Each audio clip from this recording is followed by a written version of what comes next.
I think these are going to be the questions we have to wrestle with. It's not going to be black and white, but mitigation measures on site, distancing, requirements on masking, hand hygiene, they become a lot easier if you create a vaccine bubble. And that's why one should get the vaccine to keep you out of the hospital. There's no other purpose for vaccination. I'd strongly encourage organizations to look closely at the concept of the vaccine passport, which I think has become needlessly politicized and toxic in the public domain, the discourse around it. What happens globally is ultimately going to impact us locally.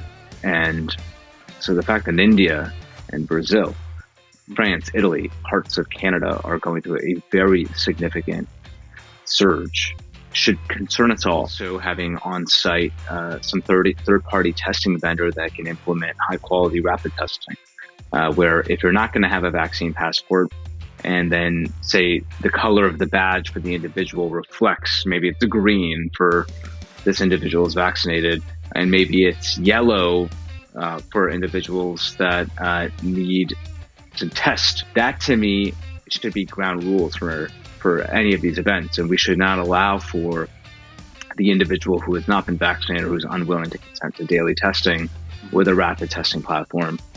They're not allowed to come. What's Dr. Vin Gupta's prediction on, but when do you think this new normal will start being accepted? Middle July, to me, seems a very reasonable expectation. And that's effectively herd immunity.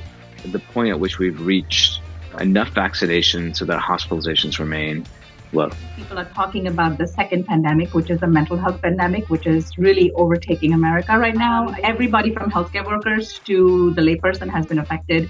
Anxiety, depression, PTSD have been on an all-time high.